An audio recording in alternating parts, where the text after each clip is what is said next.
my amazing learners, and welcome back to the Wisdom English podcast. Today, we're going to talk about something very important: the difference between textbook English and real-world English. Have you ever learned a phrase in class, used it in a real conversation, and received a strange or confused look? It's a frustrating feeling, and you are not alone. Some phrases that students commonly learn are actually outdated, too formal, or just sound unnatural to a native speaker. Today, you'll learn 16 phrases you should stop using immediately. But don't worry, you'll also expand your vocabulary because for each one, I'll give you the natural, confident, and modern replacement that native speakers use every single day.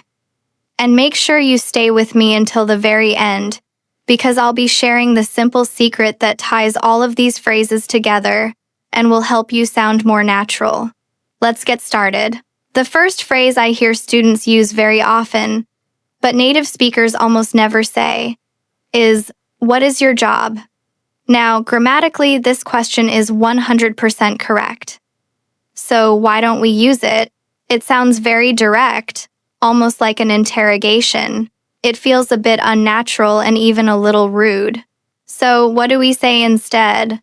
The most common and natural replacement by far is, "What do you do?" It's that simple.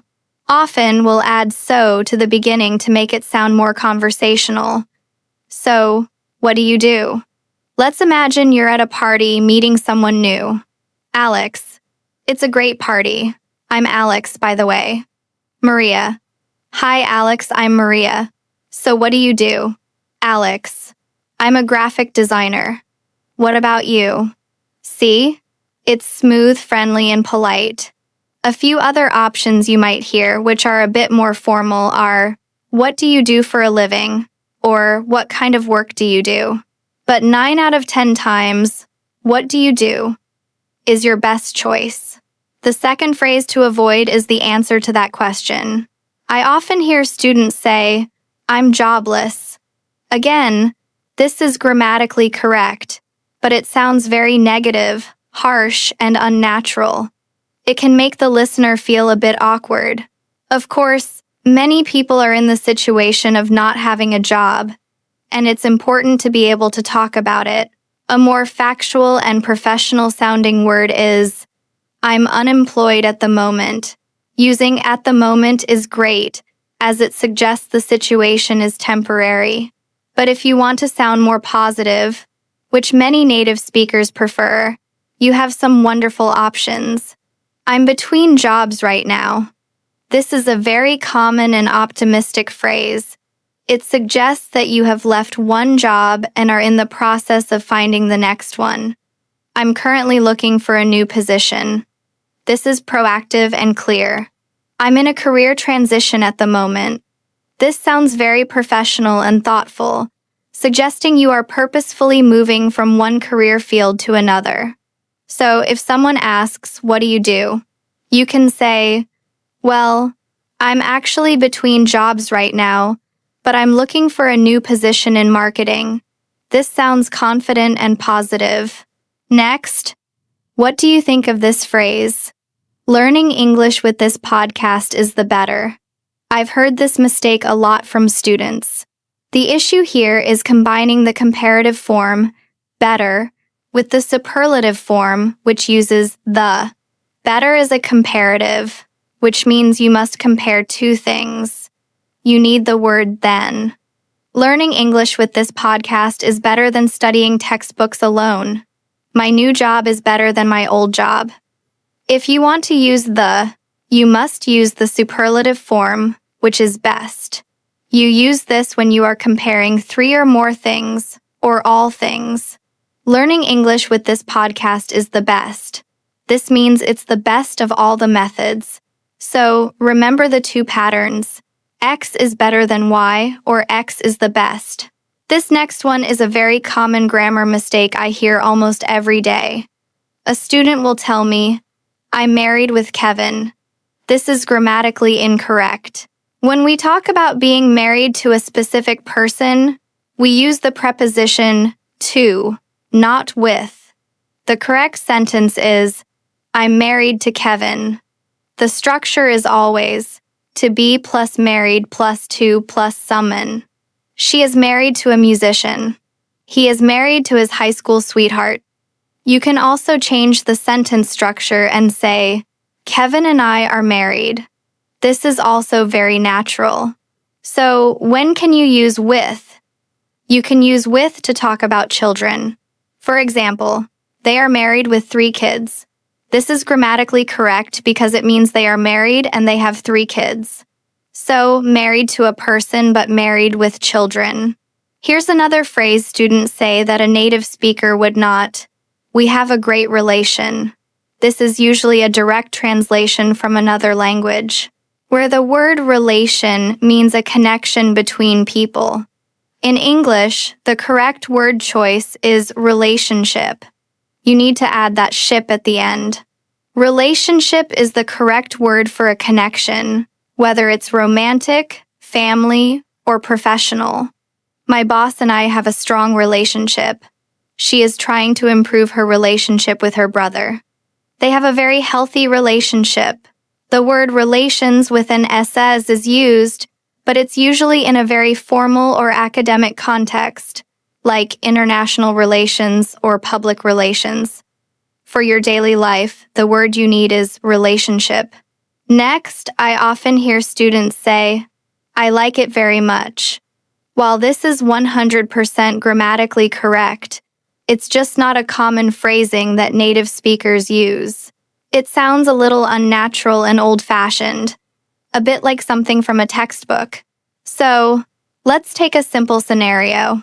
If someone asks you, do you like ice cream? How would a native speaker answer? They might add really before the verb. I really like ice cream. They might add a lot at the end. I like ice cream a lot. Or, they would simply use a stronger verb. I love ice cream. Or, I'm a big fan of ice cream. All of these sound much more natural and enthusiastic than, I like it very much. How about this one? How do you do? Have you heard this? This is grammatically correct, but it is extremely outdated and overly formal. It is just not used in 2025, unless someone is making a joke. I instantly think of an old black and white movie. Many students still use this in emails, thinking it's a polite way to say, how are you? But, how do you do? But, is actually a very old-fashioned way of saying, nice to meet you. So, please stop using it. When you meet someone for the first time, just say, nice to meet you. Or, if you want to be more formal, it's a pleasure to meet you. This next one is an incorrect word choice. I prefer more coffee. The verb prefer is used to show a choice between options. When you say, I prefer more coffee, it's confusing. More coffee than what? If you simply want more coffee, you should use would like. I'd like some more coffee, please. I'd like is the contraction of I would like. You use prefer when you are comparing two things. You always use the structure, prefer plus something, plus to plus something else. I prefer coffee to tea. This means I like coffee more than I like tea. Imagine a waiter asks, would you like some nuts with your dessert? You could say, no, thank you.